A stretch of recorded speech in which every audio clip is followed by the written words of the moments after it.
The morning rain drummed against the window as I stood by the kitchen counter, pouring cereal into bowls for the kids.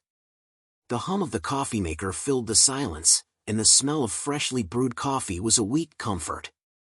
Jack, my 8-year-old, sat at the table swinging his legs beneath the chair, humming a tune I couldn't place.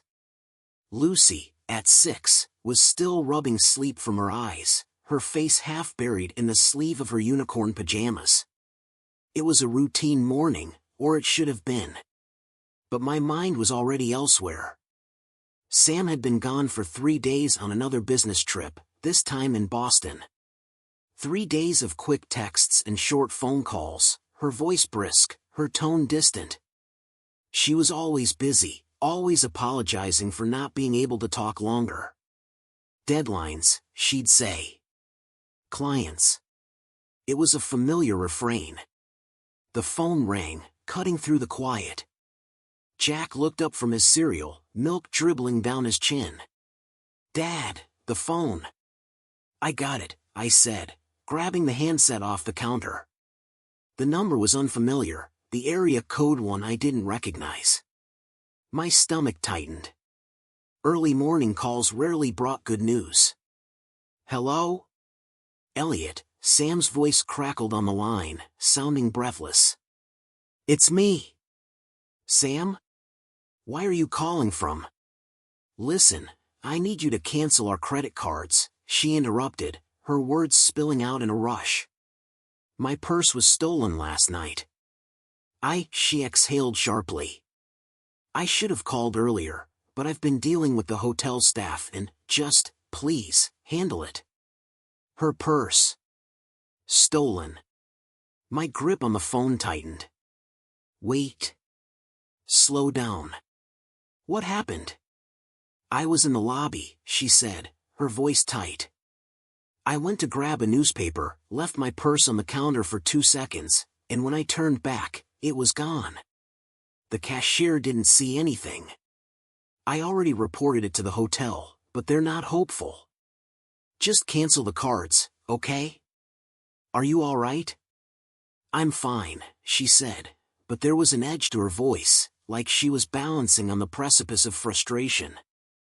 "I'm sorry. I screwed up." Her tone tugged at me, but there was something else beneath it. A hesitancy. Sam was never careless, not with her purse, not with anything. "Were your wedding and engagement rings in there?" There was a pause, barely perceptible but heavy enough to set off an alarm in my gut. "Yes," she admitted softly. I didn't want to wear them to the meeting yesterday. I put them in my purse for safekeeping." "Why wouldn't you wear them?" I asked, my voice sharper than I intended. Her tone turned defensive. "I didn't think I'd lose the damn thing, Elliot." I pressed my fingers to my temple, exhaling slowly. "All right. I'll take care of the cards." What else was in there? Cash. My license. My work card. Joy's sending me replacements for the company cards overnight, so that's handled. It's just, God, what a mess. The line went quiet for a beat, and I could hear the faint hum of background noise from the hotel lobby. "How are the kids?" she asked suddenly, her voice softer. "They're fine," I said, glancing at Jack and Lucy. "They miss you." "I miss them too," she said, her voice catching slightly. "I hate being away so much." "You could fix that," I said before I could stop myself. "Elliot," she said sharply, a warning in her voice. "I'll cancel the cards," I said, brushing her tone aside. "Just focus on your trip." The call ended soon after, but the unease lingered. The tone in her voice, the pause before admitting her rings were in the purse, it gnawed at me. Sam had always been meticulous, careful to a fault. Something didn't add up. After dropping the kids off at school, I sat down at my desk, intending to drown myself in work, but my focus kept slipping back to the phone call. The image of her purse sitting unattended in a hotel lobby nagged at me. The idea of her not wearing her rings to a meeting felt strange. By late morning, the nagging feeling had turned into a relentless itch. I decided to take a break, telling myself it was harmless curiosity. Sam and I kept our finances separate for the most part, her choice, after receiving a substantial inheritance from her parents' estate. But I knew where she kept important documents, including statements for her investment account. If I could confirm nothing suspicious had happened with her funds, maybe I could put this unease to rest. The envelope was tucked in the bottom drawer of the filing cabinet, behind a stack of old warranties. Her fidelity statement lay on top, a neat snapshot of her financial world. My eyes skimmed the numbers, the steadily growing balance in her inheritance fund. But something caught my attention, a $3,000 withdrawal made just 6 weeks ago. I frowned. It was unusual for Sam to make such a significant withdrawal without mentioning it. The details listed a check made out to a high-end jewelry store in Boston. My stomach twisted. Jewelry? Sam had never mentioned buying anything recently, certainly not for me. I stared at the statement, my pulse quickening. Rationally, I told myself there could be an explanation, something innocent. But another part of me, the part one didn't want to acknowledge, whispered a darker possibility. The day dragged on, my mind refusing to let go of the discovery. By evening, I decided to call the jewelry store, telling myself it was just to clarify the transaction. I explained the situation to the store clerk, a polite woman with a professional tone. She checked their records and quickly found the purchase.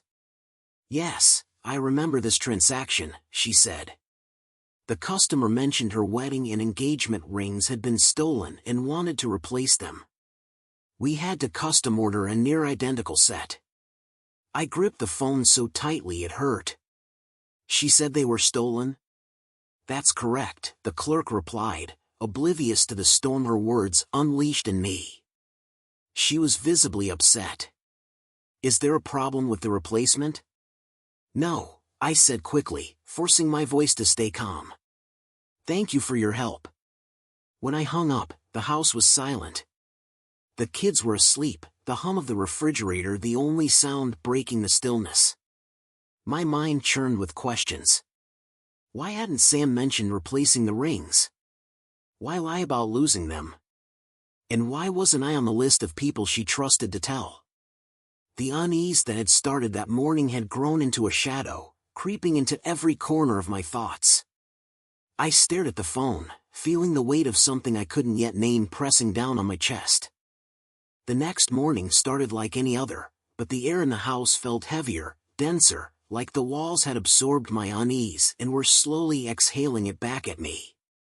I went through the motions, pancakes for the kids, coffee for myself, but my mind was elsewhere. Jack and Lucy didn't notice. Why would they? Their world was still whole. Mine felt like it was quietly fracturing.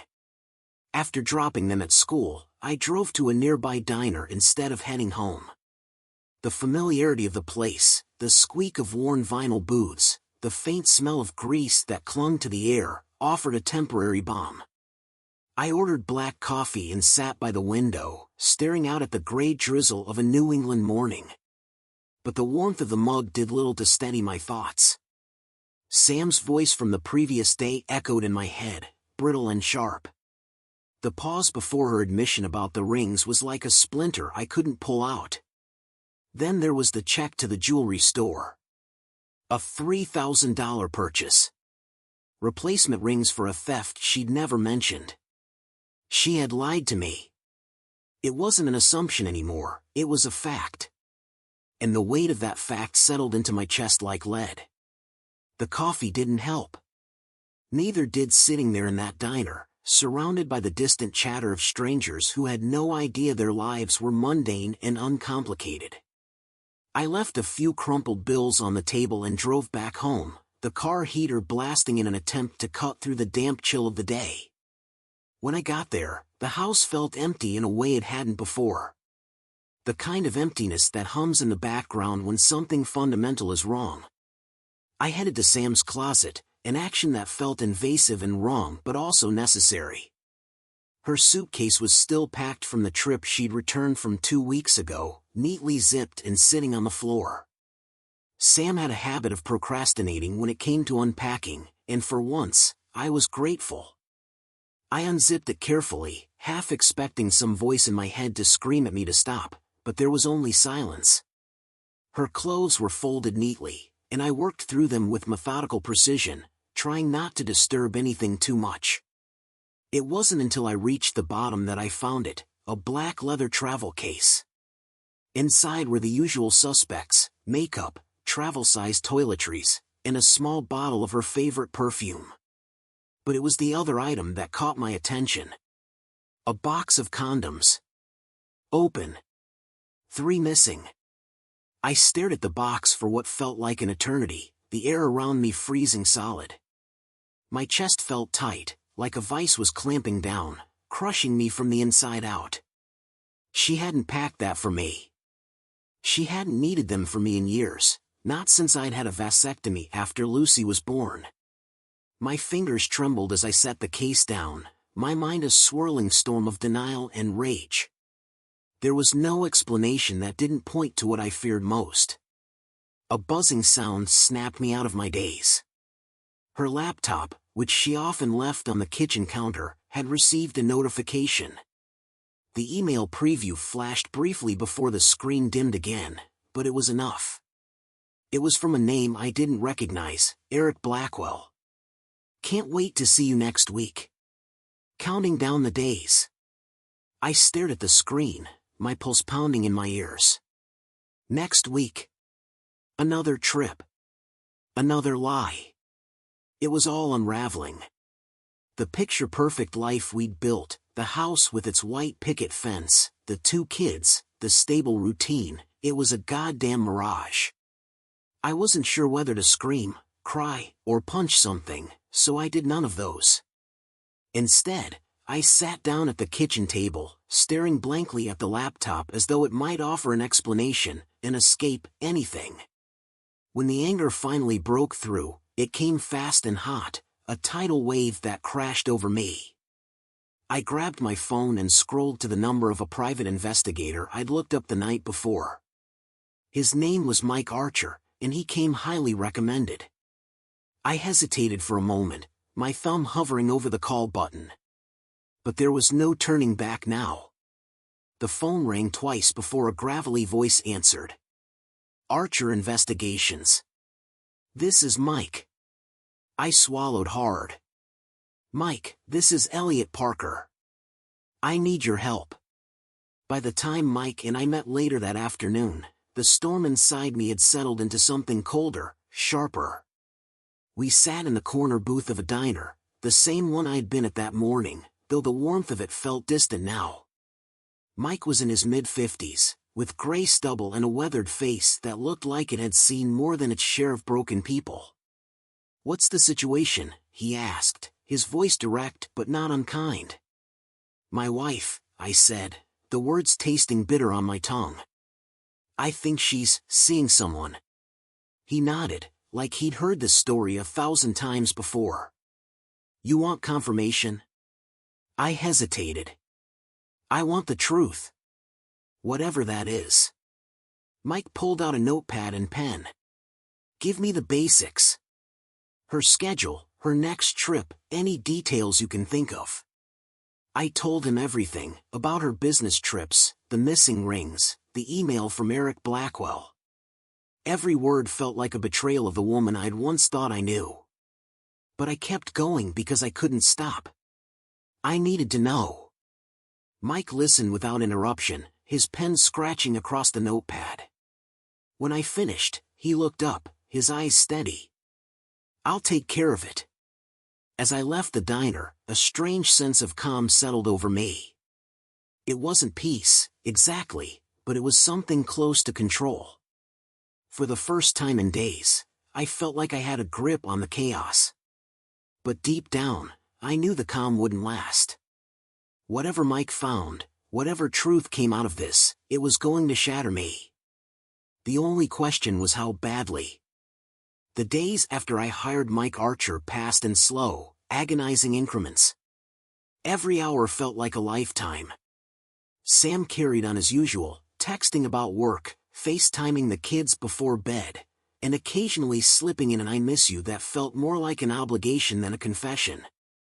The longer I watched her, the more her movements seemed rehearsed, her words too measured. The truth was like poison, spreading through my veins. I couldn't stop thinking about Eric Blackwell. Who was he? How long had this been going on? Every time my phone buzzed, I half expected it to be Mike with answers. But the silence was worse than I'd anticipated, leaving me alone with my imagination. By Wednesday night, I was ready to explode. Sam's next trip was set for Monday, and the closer it got, the more unbearable her presence became.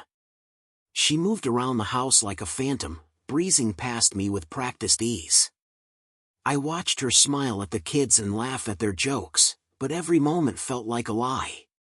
That night, after the kids were in bed, I found her in the living room scrolling through her phone. She looked up when I entered, her smile polite but distant. "You okay?" she asked, her tone light, almost perfunctory. I studied her, trying to see the woman I married beneath the polished surface. For 11 years, we'd built a life together. 2 kids, a house, countless holidays and anniversaries. Was it all hollow now? Had it always been? "I'm fine," I lied, sinking into the armchair across from her. My chest tightened as I spoke. "You seem busy these days." She hesitated, her fingers stilling over the screen. "Work's been insane. You know that." I leaned forward, resting my elbows on my knees. "You don't have to do all these trips, you know. You could ask for something local. Be home more." Her smile tightened, and I saw the flicker of irritation behind her eyes. "We've talked about this, Elliot.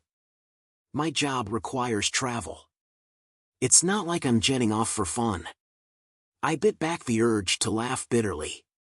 Fun wasn't the word I'd use, but I didn't say that. Instead, I nodded, letting the moment stretch into silence. Sam went back to her phone, clearly done with the conversation. But I wasn't. "Do you remember our wedding day?" I asked suddenly. Her head snapped up, confusion flickering across her face. "What?" "Our wedding," I said, my voice even. "The vows we made." She frowned, setting her phone down on the coffee table. "Of course I do. Why are you bringing this up?" I shrugged, leaning back in the chair. "I was just thinking about promises. How easy they are to make. How hard they are to keep." Her eyes narrowed, her posture stiffening. "What are you trying to say, Elliot?" "Nothing," I said with a faint smile. "Just making conversation." She didn't respond, but the tension in the room was palpable. She picked up her phone again, scrolling aimlessly, but I could tell she wasn't reading anything. Her jaw was tight, her lips pressed into a thin line. I watched her for a moment longer before standing. "I'm going to bed. Good night, Sam." She didn't look up as I left. The next morning, I dropped the kids off at school and headed to a coffee shop downtown. I couldn't stay in the house. Not with the walls closing in around me. I nursed a cup of black coffee at a corner table, scrolling through old photos on my phone. Pictures of Sam and me from years ago, smiling on a beach, holding newborn Jack, decorating Lucy's first birthday cake. The memories felt like artifacts from another life. My phone buzzed, breaking the spell. It was a text from Mike. "We need to talk. Call me when you can." My throat tightened as I dialed his number. He picked up on the second ring. "Parker." "Mike," I said, my voice steady despite the knot in my stomach. "What do you have?" There was a brief pause on the line, and I could hear the faint sound of traffic in the background. "She's meeting him. Blackwell." They've been in contact all week. I swallowed hard. Where? Boston. Monday night, after her flight. They've got a room booked at the Carlton. Looks like it's been going on for a while. The words hit like a sledgehammer, but I forced myself to stay calm. How sure are you? Sure enough, he said bluntly. I've got screenshots of messages, photos of them together. I can send it all over. My jaw clenched. No. Don't send anything yet. I'll come by your office. Suit yourself, he said. But Parker, his tone softened slightly. You need to be ready. This kind of thing? It doesn't end clean. I hung up without responding, my hands trembling as I set the phone down. The coffee shop felt too bright, too crowded. I left my drink untouched and walked out into the gray drizzle of the morning, the cold air hitting me like a slap. I met Mike that afternoon in his office, a cramped space on the second floor of a nondescript building. He handed me a manila envelope, his expression grim. You're not gonna like what's in there. I didn't open it right away. Instead, I sat across from him, staring at the envelope as though it might explode. How long? I asked quietly. Hard to say, he admitted. But it's not new. The messages I intercepted go back at least 6 months. 6 months. Half a year of lies. Half a year of her slipping away from me while I played the fool. Mike leaned forward, resting his elbows on the desk. What do you want to do with this? I can keep digging if you need more. No, I said, my voice hollow. This is enough. He nodded, sliding his notepad into a drawer. Whatever you decide, make sure it's for you and your kids. Don't let her drag you down any further. I left the office with the envelope tucked under my arm, my mind racing. Part of me wanted to confront her that night, to lay it all out and demand an explanation. But another part of me, the quieter, more rational side, knew better. I needed to wait. To see this through. When I got home, I hid the envelope in my office drawer, burying it under a stack of old documents. Sam was in the kitchen, helping Jack with his math homework while Lucy colored at the table. She looked up when I entered, her smile warm, as though nothing was wrong. But I saw it now. The distance in her eyes, the slight tension in her shoulders. She was playing a part, and I was done playing along. Monday couldn't come fast enough. Monday arrived with the slow inevitability of a storm rolling in from the horizon. The house was quiet that morning, the only sounds the soft patter of rain against the windows and the occasional clink of dishes as I fixed breakfast for the kids. Sam breezed through the kitchen with her suitcase in tow, her phone in one hand and a travel mug of coffee in the other. Flight's at 10, she said, leaning down to kiss Lucy on the head. Be good for your dad, okay? Lucy nodded, too focused on her cereal to respond. Jack gave a half-hearted wave from the couch, where he was still wrapped in a blanket, watching cartoons. I stood by the counter, mug in hand, watching her. You all set? She nodded, adjusting the strap of her purse. Yeah. Long week ahead. There was a slight tremor in her voice, one I might not have noticed if I wasn't looking for it. She glanced at me, her eyes briefly meeting mine before darting away. I'll call when I land, she said. Sure, I replied, my tone neutral. She hesitated, as if waiting for something, maybe a goodbye kiss, maybe a warm reassurance. When none came, she gave a tight smile and walked out the door. I followed her to the garage, watching as she loaded her bags into the car. She waved once before backing out of the driveway, the taillights disappearing down the street. The silence that followed was deafening. After dropping the kids at school, I made my way downtown to meet Mike Archer. His office smelled faintly of stale coffee and cigarette smoke, the blinds half drawn against the gray morning light. He greeted me with a nod, sliding a folder across the desk. "She checked into the Carlton about an hour ago," he said. "Room 426. Blackwell's room." I opened the folder, my hands steady despite the tightness in my chest. Photos of Sam and Eric filled the pages, her smiling as they walked through the hotel lobby, their heads close as they waited at the check-in counter. The final image showed them entering his room, the door closing behind them. Mike leaned back in his chair, watching me. "You want me to keep surveillance for the rest of the day?" I shook my head, closing the folder. "No. This is enough." "You sure?" "Yeah," I said, standing. "I've got what I need." I spent the rest of the day in a haze, going through the motions of work and errands while my mind churned with anger and disbelief. The photos were burned into my brain, each one a knife twisting deeper into my gut. By the time I picked up the kids from school, I'd made my decision. I wasn't going to let this drag on. I wasn't going to let her lie to me for another day. That night, after the kids were in bed, I sat in my office with the folder in front of me. My phone buzzed on the desk, Sam's name flashing on the screen. I let it ring. The next morning, Sam returned home earlier than expected. She walked into the kitchen, still wearing her blazer, her suitcase rolling behind her. Her smile was bright, practiced, as she set her bag down by the counter. "Hey," she said, her tone chipper.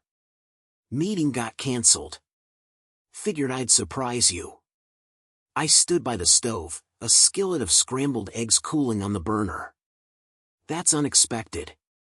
Her smile faltered for a split second before she recovered. "Well, I thought it'd be nice to spend some extra time with you guys." I nodded, gesturing to the table. "Hungry?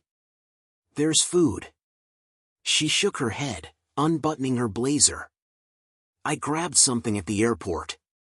Her words were casual, but her movements were tense, her eyes flicking toward the kids in the next room. She was nervous. "Good." I set the spatula down and crossed my arms, leaning against the counter. "So, how was the trip?"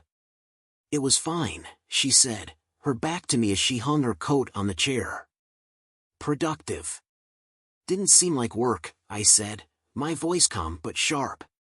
She froze, her hand lingering on the back of the chair. "What's that supposed to mean?" I let the silence stretch, watching her squirm. Finally, I reached for the folder on the counter and slid it toward her. "Open it." Her face drained of color as she stared at the folder.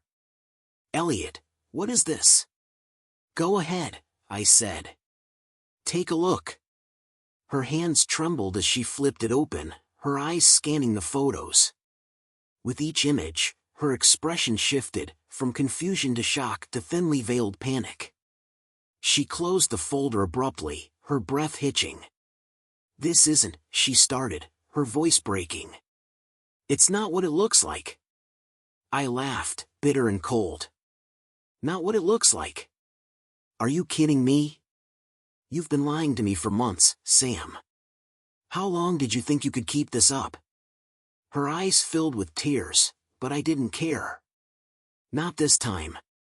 "I didn't mean for this to happen," she said, her voice trembling. "It just, Eric and I, it wasn't supposed to be serious." "Serious?"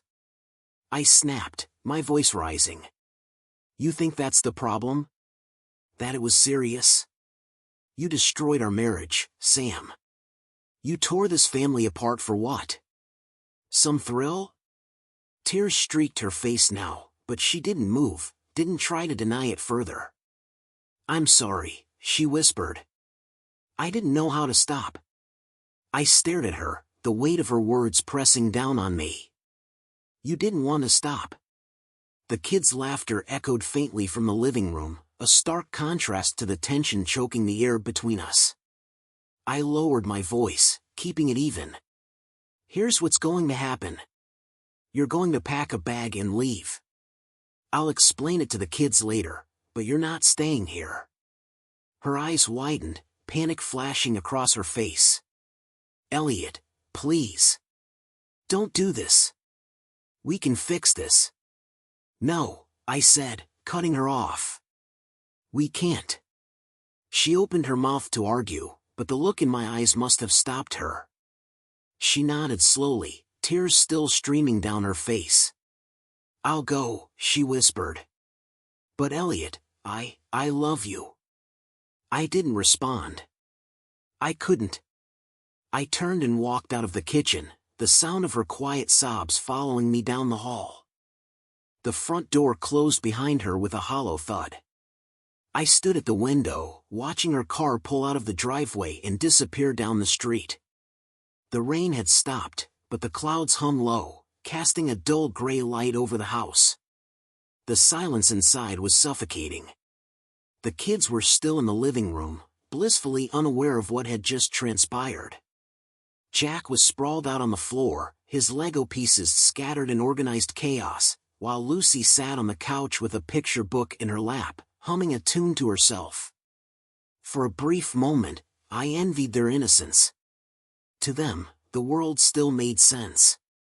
They didn't know their mother had betrayed their father, that the family they relied on was fracturing with every passing moment.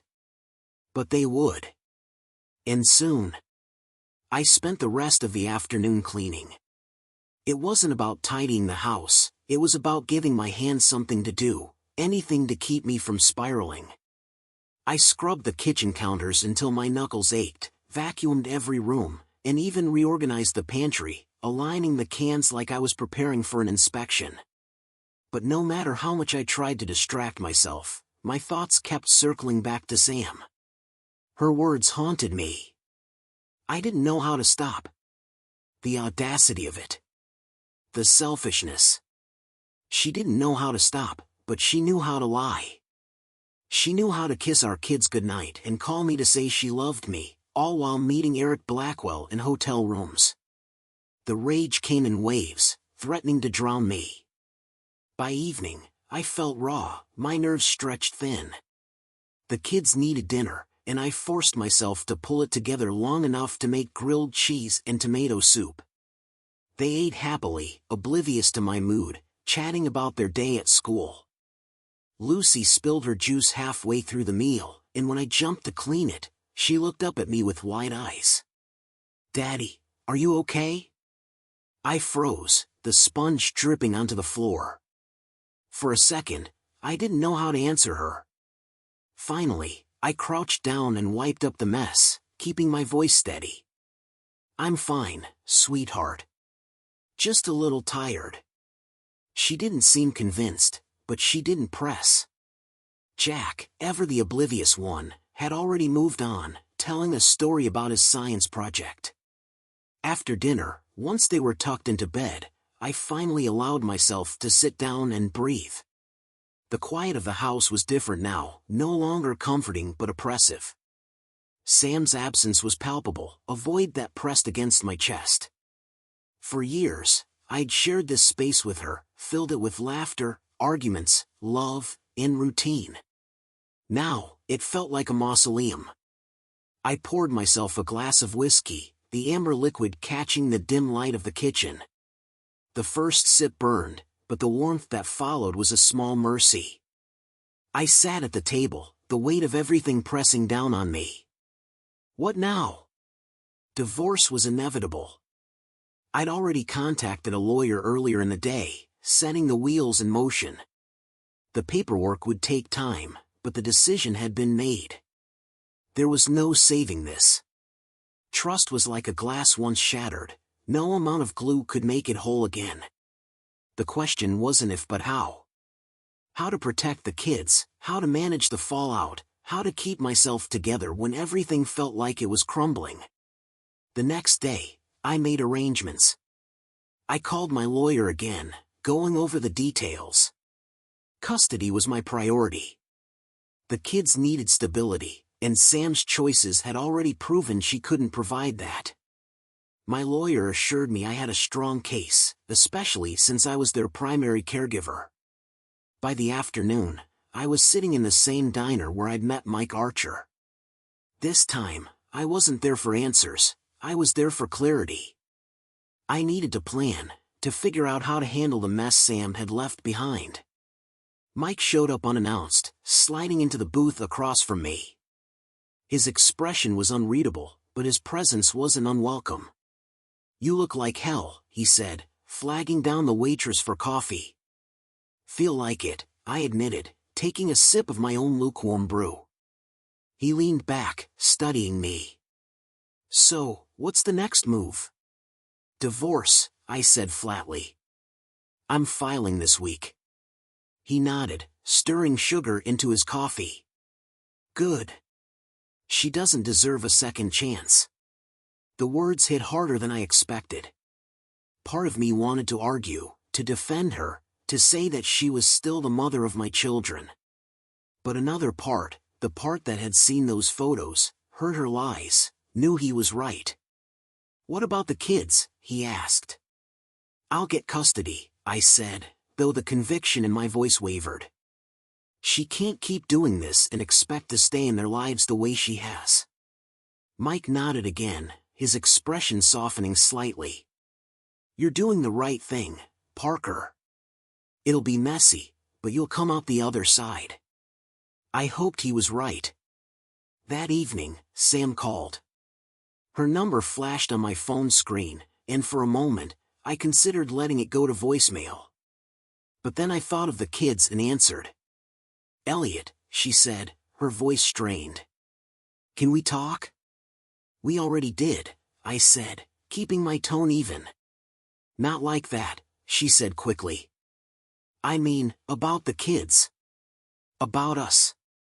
"There is no us, Sam," I said, the words coming out harsher than I intended.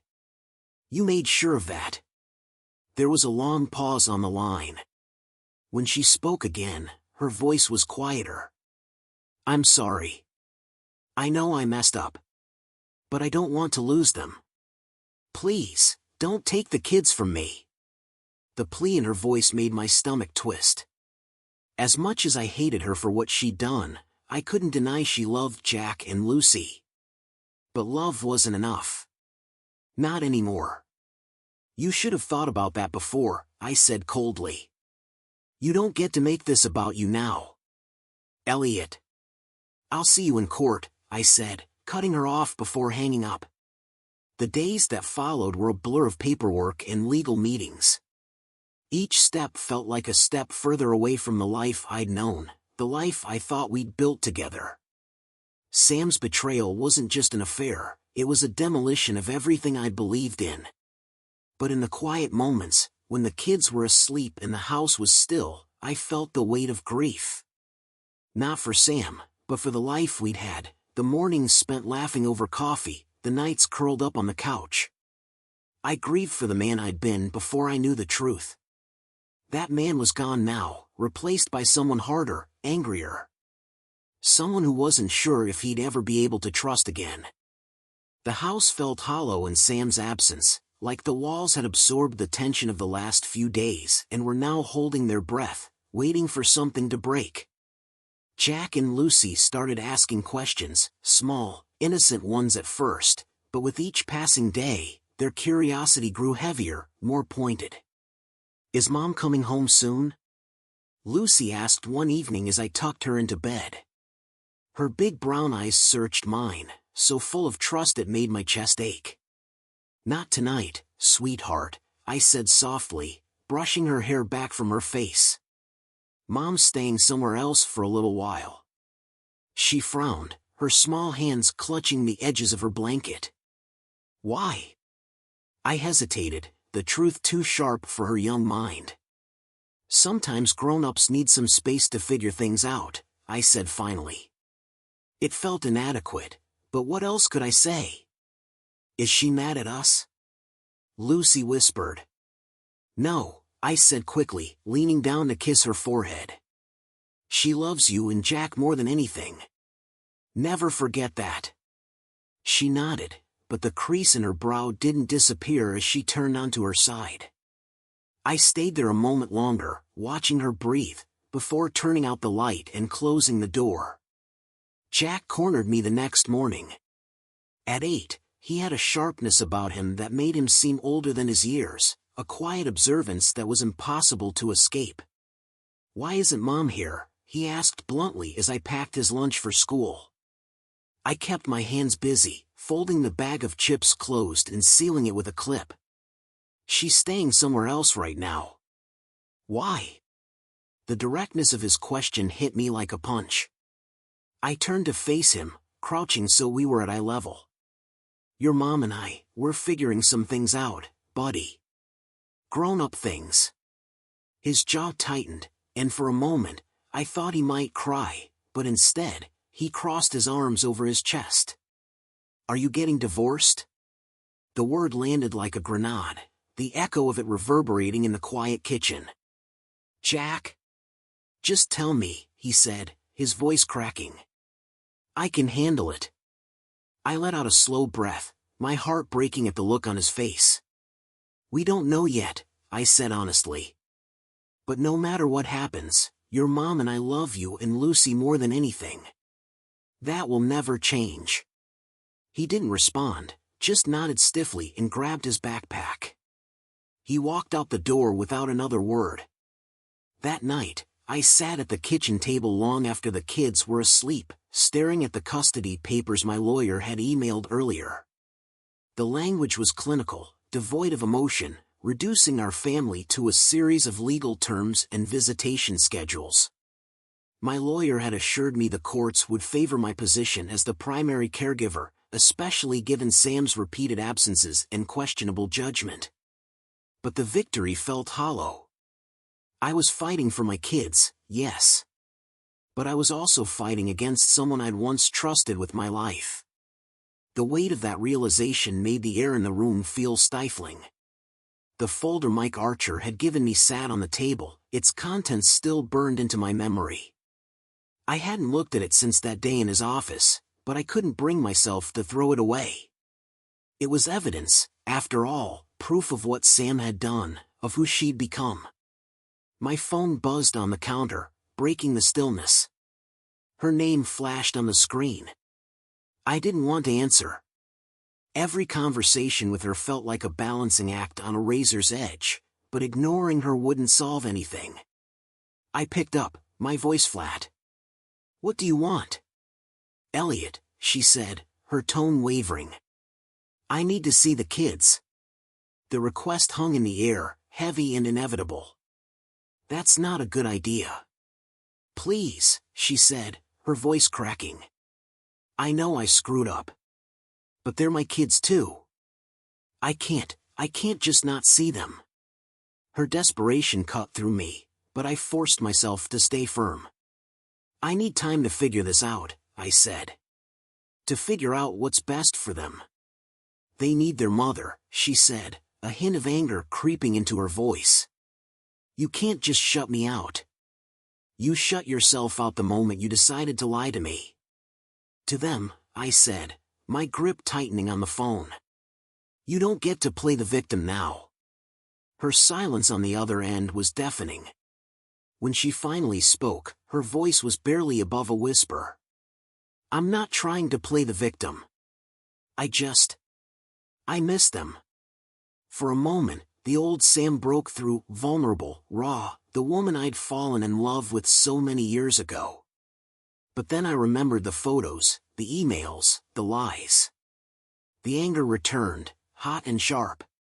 "I'll think about it," I said curtly. "But right now, my priority is making sure they're okay." "Elliot." "Good night, Sam," I said, cutting her off before hanging up. The next day, my lawyer called with news.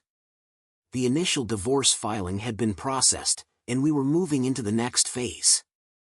He wanted to set up mediation, but I wasn't ready for that yet. There was too much anger, too much pain. Facing Sam in a room and pretending to negotiate like rational adults felt impossible. Instead, I threw myself into the kids' routines.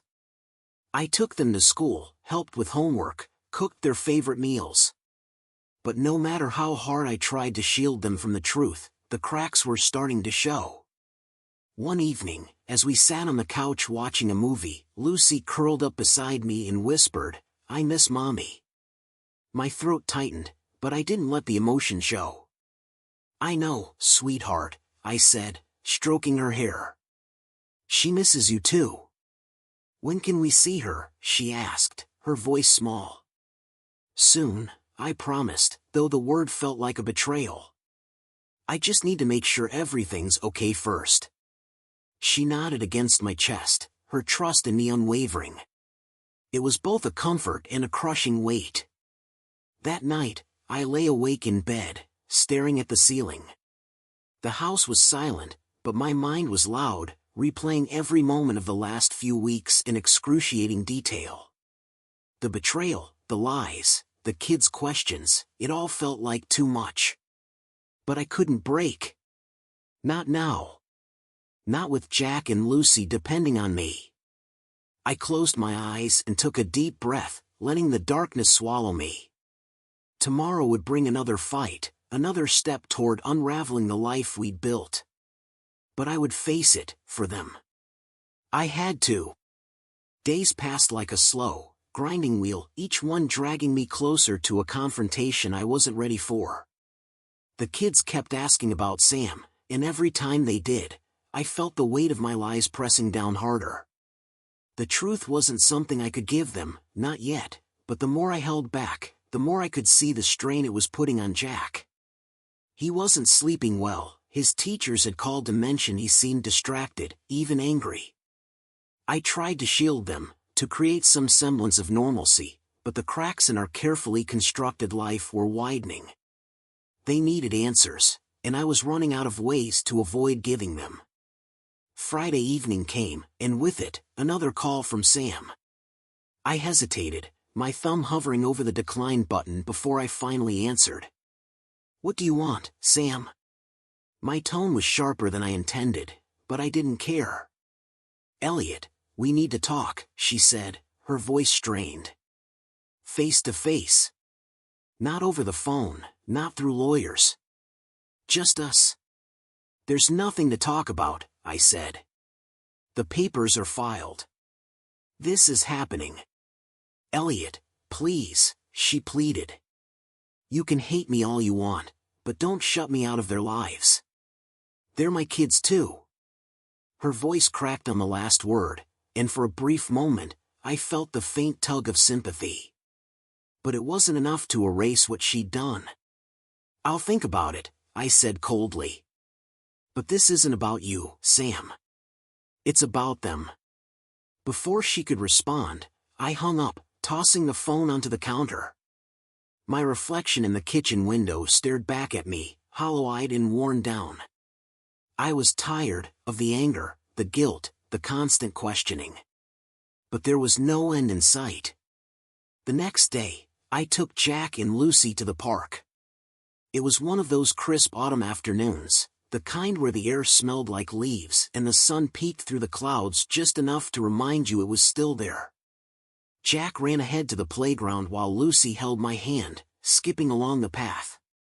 "Daddy, can we call Mommy later?" she asked, looking up at me with wide, hopeful eyes. My stomach tightened. "Maybe," I said, forcing a smile. "Let's enjoy the park first, okay?" She nodded, but the flicker of disappointment in her eyes stayed with me. We found a bench near the playground, and I watched Jack climb the jungle gym with the kind of reckless energy only an 8-year-old could muster. Lucy sat beside me, drawing patterns in the dirt with a stick. It should have been a peaceful moment, but my mind was racing. I couldn't keep doing this.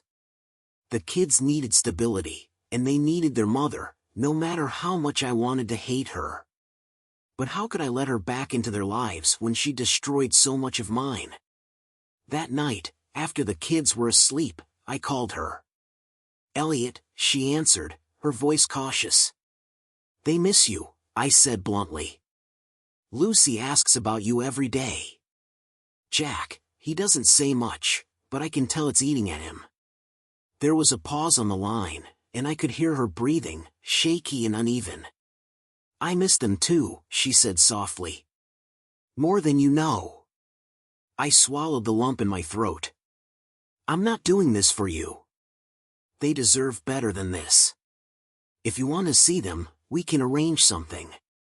Supervised, at first. Supervised, she repeated, her voice rising. Yes, I said firmly. I don't trust you, Sam. Not with them. Not after everything. She didn't argue, but the silence that followed was heavy. Okay, she said finally. Whatever it takes. Just, thank you. I ended the call without saying goodbye, the exhaustion settling over me like a thick fog. Sunday came, and with it, Sam's first supervised visit. She arrived on time, dressed neatly in a sweater and jeans, her hair pulled back in a way that made her look softer, almost fragile. The kids rushed to greet her, their excitement cutting through the tension in the air. Mommy! Lucy squealed, throwing her arms around Sam's waist. Jack hung back for a moment, his face uncertain, before finally stepping forward to hug her. I watched from the kitchen, my chest tightening at the sight. This was what they needed. But it didn't make it any easier to let her back in. We sat in the living room, the air thick with unspoken words. Lucy chattered about school and her latest art project, her enthusiasm filling the gaps in the conversation. Jack was quieter, his eyes darting between Sam and me as though trying to gauge the temperature of the room. Jack, Sam said gently, leaning toward him. How's your science project coming along? He shrugged, not meeting her gaze. Fine. Can I see it sometime? She asked, her voice tentative. Maybe, he said, his tone clipped. Lucy didn't notice the tension, but I did. Jack wasn't ready to forgive her, and honestly, I couldn't blame him. He was too young to understand the full scope of what had happened, but he knew enough to feel betrayed. After she left, the house felt different, lighter, somehow, but not in a comforting way. It was as though her presence had stirred up everything I'd been trying to suppress, leaving it scattered in her wake. Jack sat at the kitchen table, scribbling in a notebook while Lucy colored beside him. I leaned against the counter, watching them, and felt a pang of guilt. Jack, I said, breaking the silence. How are you feeling? He didn't look up. Fine. You know you can talk to me, right? About anything. He paused, his pencil hovering over the page. Why did she leave? The question hit me like a punch to the gut. It's complicated, I said carefully. He finally looked up, his eyes searching mine. Did she do something bad? I hesitated, torn between protecting him and telling him the truth. She made some mistakes, I said finally. But she still loves you and Lucy more than anything. He nodded slowly, but the weight of his question lingered in the air long after he turned back to his notebook. That night, as I lay in bed, I thought about what he'd said. About the look in his eyes when he asked if she'd done something bad. I couldn't shield them forever, but I wasn't ready to give them the whole truth yet. Sam's visit had stirred something in me too, a strange mixture of anger, sadness, and an ache I couldn't quite name. Despite everything, part of me still missed her. Not the woman she'd become, but the woman she'd been. The one who used to laugh with me over late-night pizza and hold my hand during thunderstorms. But that woman was gone, replaced by someone I couldn't trust. And no matter how much the kids needed her, I wasn't sure I ever would again.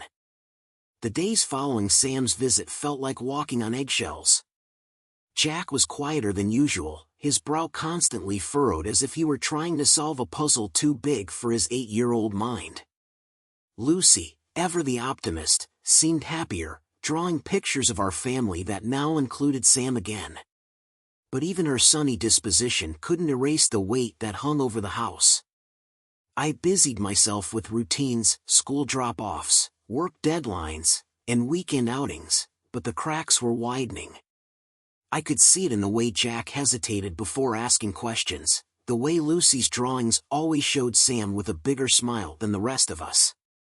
They wanted things to go back to the way they were, and I didn't know how to tell them that wasn't possible. Sam called again on Thursday evening. Her number lit up my phone while I was sorting through the kids' laundry. I hesitated, then answered, my tone clipped. "What?" "Elliot," she began, her voice cautious. "Can we meet? Just us?" "Why?" "I need to talk to you," she said, a slight tremor in her voice. I want to explain. Everything." I let out a bitter laugh. "A little late for that, don't you think?" "Please," she said softly. "I know I don't deserve it, but I need you to hear me out." I stared at the pile of laundry in front of me, my jaw tight. Part of me wanted to tell her to go to hell, to let her live with the consequences of her choices. But another part, the part that still remembered the woman I married, wanted answers. Closure. "Fine," I said finally. "Tomorrow night." We met at a coffee shop on the edge of town, a small, dimly lit place that smelled of burnt espresso and nostalgia. I chose a table in the corner, far from the few other patrons, and waited. Sam walked in a few minutes later, her face pale, her movements hesitant. She looked smaller somehow, as though the weight of everything had finally settled on her shoulders. "Thanks for coming," she said as she slid into the seat across from me.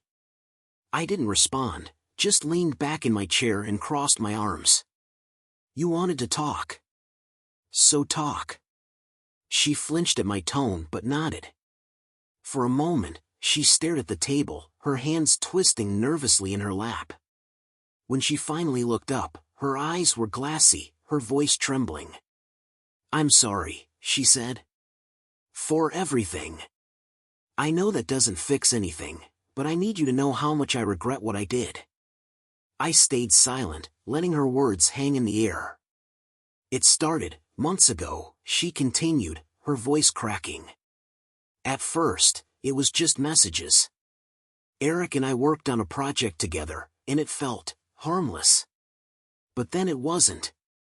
I didn't mean for it to happen, Elliot. I didn't wake up one day and decide to ruin our marriage." "But you did," I said, my voice low. "You lied to me. To the kids. You made a choice." Tears spilled down her cheeks, but I didn't soften. "Not this time." "I know," she whispered. "I know I messed up.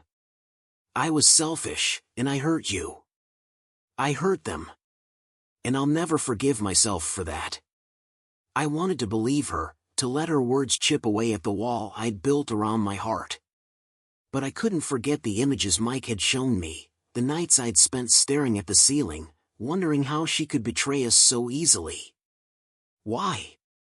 I asked finally, my voice barely above a whisper. "Why wasn't I enough?"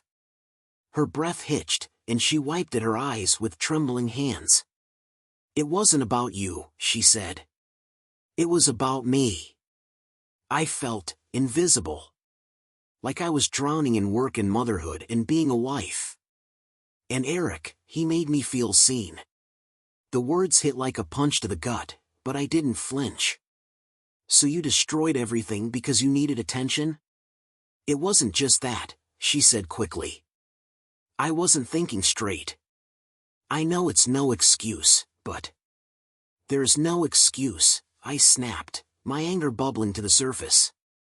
"You didn't just hurt me, Sam. You hurt Jack. Lucy. They'll carry this with them for the rest of their lives." Her face crumpled, and for a moment, I almost felt sorry for her. But then I remembered the kids' questions, their confused, hopeful faces as they waited for a world that no longer existed. "I want to be better," she said, her voice breaking. "For them. For you. There is no us anymore," I said coldly. "You killed that the second you chose him over your family." She flinched as though I'd struck her, her tears falling freely now. "Please, Elliot," she whispered. I'll do anything to fix this. Therapy, counseling, whatever it takes. I just want a chance. I shook my head, the weight of everything settling over me. This isn't about fixing us. It's about making sure the kids have some kind of stability. That's all. Her shoulders slumped, defeat washing over her. For a long moment, we sat in silence, the distance between us an unbridgeable chasm. I'm sorry, she said again, her voice barely audible. I stood, tossing a few crumpled bills onto the table. Save it for someone who cares. When I got home, the kids were already asleep. The house was dark, save for the faint glow of the hallway night light. I stood outside their rooms for a moment, listening to the soft, even sounds of their breathing. They were my anchor, my reason for moving forward. As I sat on the edge of my bed, I thought about Sam's words, her tears. Part of me wanted to believe she could change, that she could claw her way back to being the woman I'd once loved. But the damage was too deep, the trust too broken. I wasn't angry anymore. I wasn't sad. I was just done. The next morning, I called my lawyer and told him to finalize the custody arrangements. Sam would get visitation, but the kids would stay with me. I'd make sure they saw her, that they knew she loved them, but I couldn't let her back in. Not fully. This was my life now, fractured, imperfect, but mine. And for the first time in weeks, I felt a glimmer of something I hadn't in a long time. Peace.